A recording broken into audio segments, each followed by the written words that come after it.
special welcome and thanks to Hermann Hauser, who joins us from his home in New Zealand. Good evening, Hermann. Good evening, Julian. And if I may, there is a scene behind you there, which is, I think it might be worthy commenting on. It's just my beach in New Zealand. I've got a farm in New Zealand because my wife is a New Zealander, and this happens to be my beach, which of course we're very keen on, and the kids grew up here, so we've got a very fond memories over the many years that we've come here. Very good. Well, if nothing else, that's a motivation to all of the venture capitalists and entrepreneurs who are watching now, that's one of the spoils of enormous success. So I think there are many people who one would say Hermann Hauser needs no introduction, but I'm going to give an introduction anyway, because we do have a lot of young entrepreneurs who are watching, and unless they've done all their homework properly, they won't know the extraordinary career and influence that you've had on the market and on the investing market too. Of course, it goes back to Olivetti, to Acorn Computers, the BBC Micro, Arm Holdings, and I know you're a little upset about that going to foreign investors, but we won't touch back on that one. Famous Cambridge Network, and of course, extraordinary success with your venture capital company that you co-founded, Amadeus. And probably I didn't know actually until I looked it up, until I did my research on you as well, that you were granted a knighthood also in 2015. So enormous. Yes, indeed. I'm very proud of that. As an Austrian, there are very few honorary knighthoods, and I managed to get one of them. Brilliant. So in the next 20 minutes or so, obviously we want to touch on the impact of the pandemic, very much on the world of investing in technology and what is happening at the moment globally. And of course, because we do have young entrepreneurs in the audience, perhaps some insights into, as wearing your investor hat, what you've looked for over the years, and perhaps giving some advice to young entrepreneurs. But I'm going to take you back, if I may, more than 20 years, to a time that you and I worked together. We met in 1998, and I'm going to bring to your attention this book. And if you recall, I think it was within the first few minutes of us meeting in Cambridge that you handed it to me and gave me these apocryphal words, the world is going to change. Now that book was all about community. Didn't I? Well, do you want it back? No. The world changed, but then this wasn't a difficult thing to predict. Well, perhaps not, but it was quite new at the time. What I want to, my first question I really want to put to you is, clearly there was massive disruption in the market at that time, and it was a really big factor in, countless companies that were formed over that period with the disruption of the internet. Do you still look to disruption as one of the key factors for investment opportunities? And is that where young entrepreneurs, again, should keep focused on?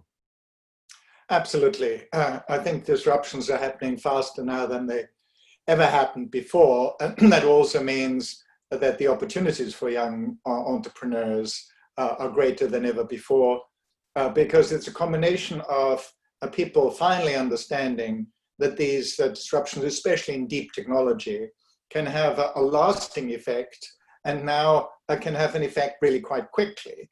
Because if you look at all the adoption curves of new technologies, people often plot the first 50 million radios and then TV sets, and then every time something new comes out, it goes faster. The first 50 million iPhones were probably sold overnight. I don't know.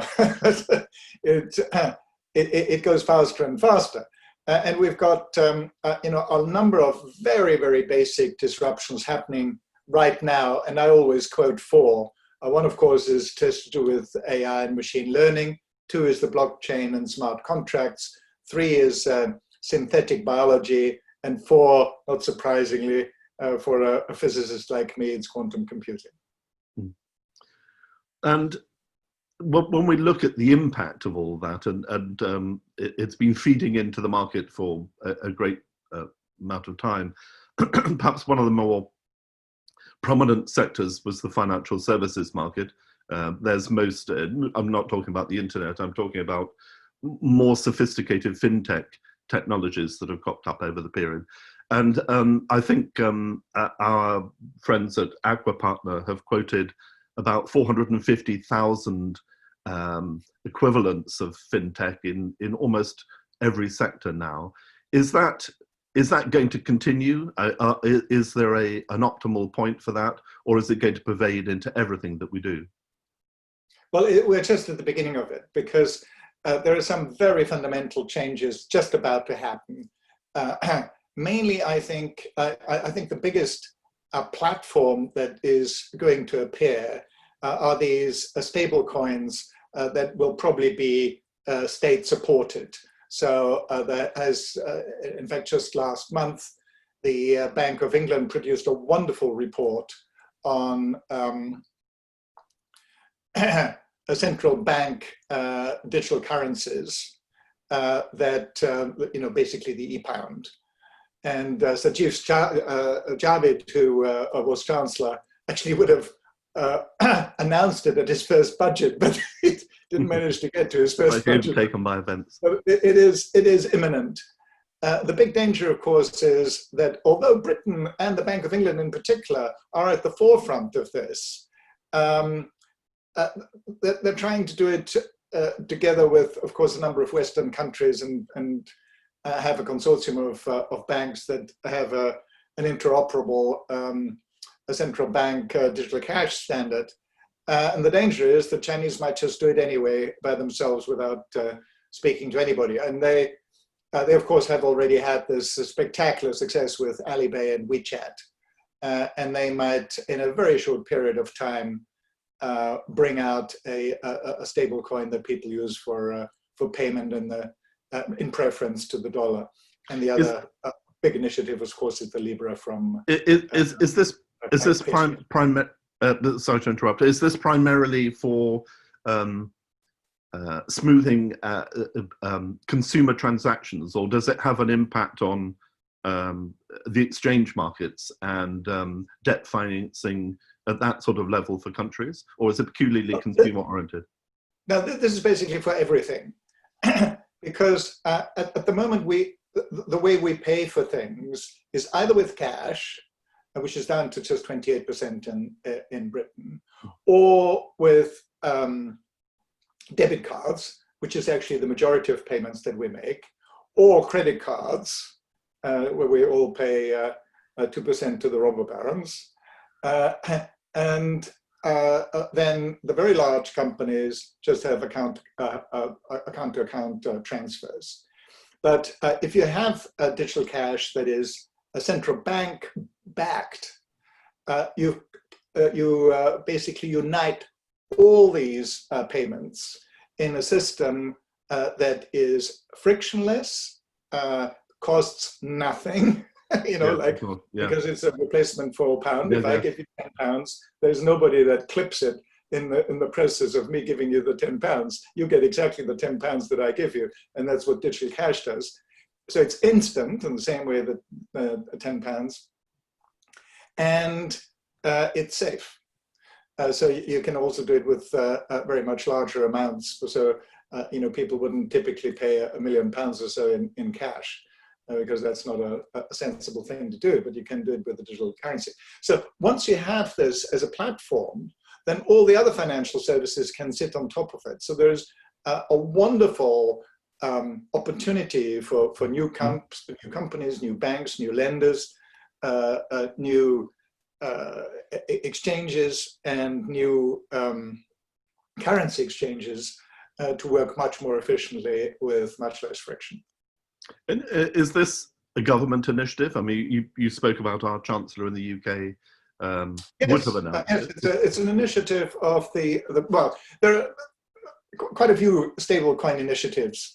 Quite a few exist already. They're private, but then they're not very stable and they're a bit shaky. Then the biggest one that got everybody, woke everybody up is Libra by Facebook, because Facebook says, well, I remember that. Yeah. We'll roll it out to the first 2 billion people. There is no state that has access to 2 billion people, maybe with the exception of China.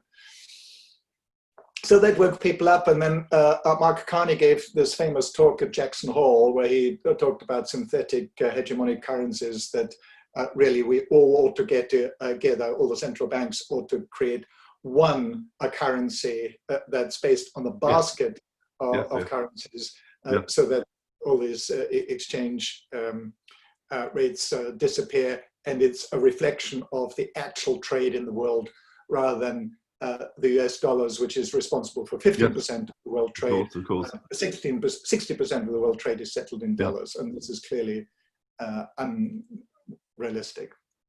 I know our audience today is going to be predominantly wearing one of two hats. They're either going to be entrepreneurs or they're going to be investors. And since we did the E-Trade business together and 2000, the exit, I've been an angel investor, and my observation over the last 20 years is that the process of connecting innovation with capital doesn't seem to have changed much. And I wonder whether that's your observation. I'm just looking at perhaps too small a scale. And if it is ripe, or if there's a catalyst for change that's coming up, what might it be? Or do you still see the same ecosystem existing going forward? Well, it is actually improving, albeit slowly. The basic fact that America has 5 times as much venture capital per capita as we do in Europe is still, a disaster for Europe, because this is a little known fact. Europe produces more startups than the US. This is a sort of an unexpected number. But the problem, so we don't have a startup problem, we have a scale-up problem. And part of the scale-up story, of course, is the availability of venture capital. Now, if there is a fifth of the venture capital in Europe compared with the United States, is no wonder we are falling behind. However, the ratio is improving, and more people see the wonderful technology base that we have in Europe, the quality of our universities and the quality of our entrepreneurs. Yeah. The reason why we now really have, there is enormous pressure on Europe to do better, is that it's not just America, but now also China that is putting a lot more money behind new deep technologies. So I think we need to up our game and do it fast. I mean, part of that upping of the game, of course, is, as you say, the universities have done their part very effectively, and you've been an enormous protagonist of clever spin-outs from universities, and of course you played a part in lobbying and influencing European governments on taxation. There is a mishmash. Yes, and the European Innovation Council. The main European initiative, which I very much hope Britain will continue to be active in, is the European Innovation Council, which is a $10 billion initiative to improve equity investments in early stage deep technology companies. And I chaired the advisory board for that, and I'm now vice chair of that. And we hope to start it next year. And we're running a pilot already this year with over €1 billion, but next year it's going to start for real. And we'll come back to the pandemic more generally, but has that been derailed is the wrong word, but has that been slowed down as a result of not necessarily the pandemic in its own right, but the fact that so many, if we should concentrate on Europe, so many European governments have, with the furloughing and the grants and whatever, have created a one might say, a positive disruption to the source of capital for companies. There's so much debt floating around at the moment. That will wash through, I presume, and the initiatives you're speaking about will become the dominant influence on the finance sector. Yes, so the the thing that we've managed to do with the European Innovation Council, which in a way is modeled after the European Research Council, which arguably is the most successful European initiative ever. I mean, even very humble universities like Cambridge University will quote the number of ERC grants that they have as evidence of how good a university they are. So the ERC has been fantastic and is responsible for many of the new deep technologies that have been produced in Europe. But as I said earlier, the problem is actually not creating these deep technologies or even creating the startups. The real problem is to fund them properly and scale them up to be substantial companies that can make a difference to the European GDP. So the 10 billion that we're going to have for the European Innovation Council in equity for the first time. So it's the first time that Europe, that the EU is allowed to invest in equity of these companies. But I made sure that the equity acts just as a catalyst. So it doesn't crowd out the market, but it crowds in the market. So our hope is that the 10 billion will actually be, in reality, another 30 to 50 billion that comes from the market, because I very much hope that the majority of any investment that the EIC makes actually comes from the market. And the early pilots that we've run are very encouraging. So for every pound that we put in to these companies, we got 2.4 euro, I should say. We got 2.4 euros from the market. So this crowding in, this catalyst function, I think is a new function that the EU hasn't really used before. And I'm very optimistic about that. We could probably do a whole interview on that and the channels that the way that it's going to be filtered in practical terms. We do have limited time, so I'm going to sort of press you on to another couple of topics. So much, we spoke before, so much going into tech. What would your advice be to entrepreneurs bubbling with ideas? Is there going to be a dearth of funding, in your opinion, for non-tech?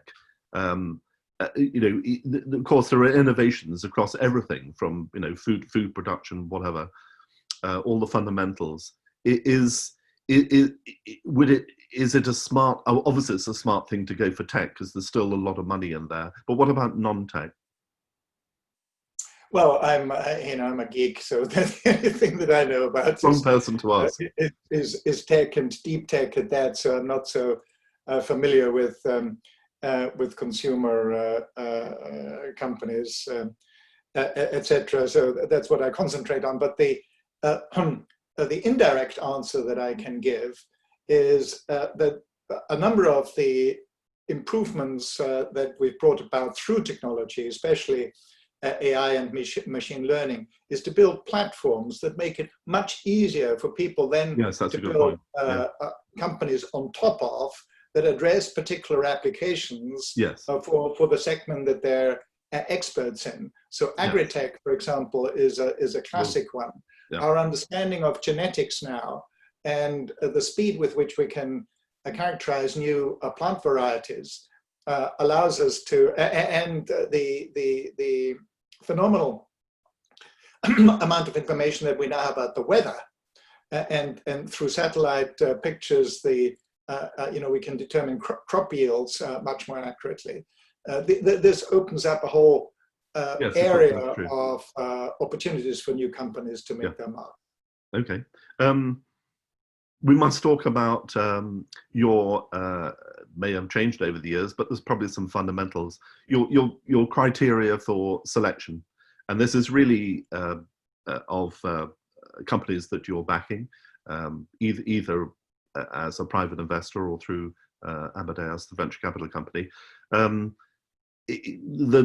lot of preparation is done by entrepreneurs to get themselves ready, investment ready, to go out and pitch. We've all done that on both sides of the fence, poacher term gamekeeper. what do you look for, both at the stage that you are saying, do you know what, this is one to be backed, and also you referred earlier, and it's very relevant, the scaling up.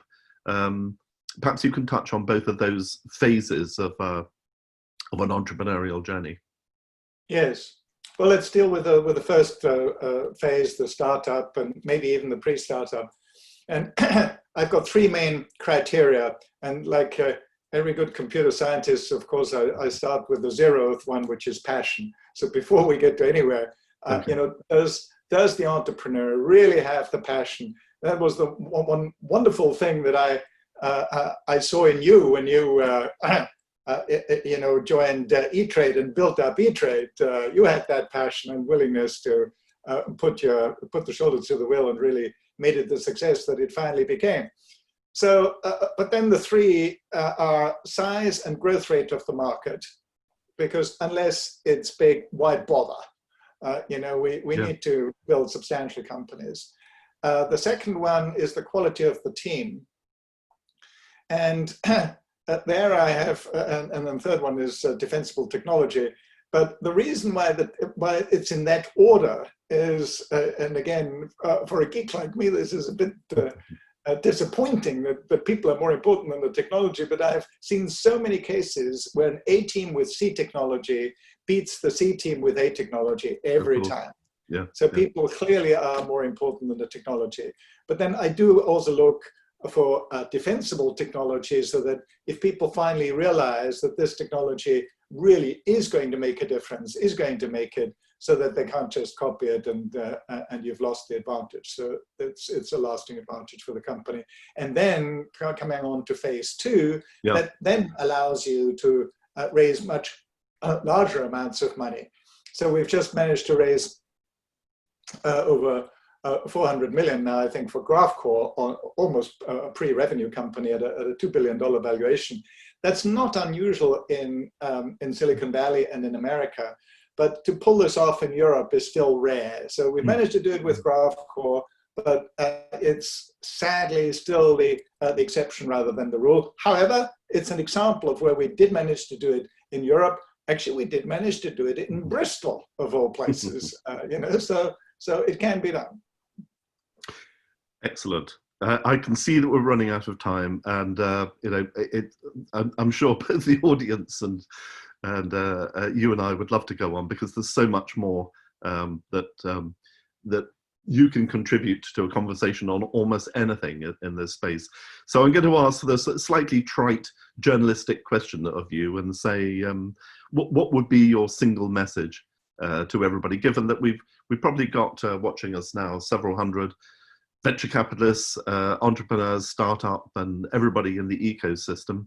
Can it be summarized in a single message? Yes, and it's going to be a trite one, I'm afraid. And that is, now is the best time to start a company, but it literally is. Because if you look at where the really great companies are normally founded during a period of crisis, and we certainly have that. And then they're founded when there is an increase in the amount of capital that's available. And that is the case despite COVID, because people realize we really need these new companies. So get on your bike, do it. Well, on that very positive note, let me thank you again. It's always a joy to talk to you. And we really, really look forward to having even more of this, Hermann, when you join us at the EBAN Congress next spring. So thank you very much again. Thank you, and I'm looking forward to the EBAN Congress.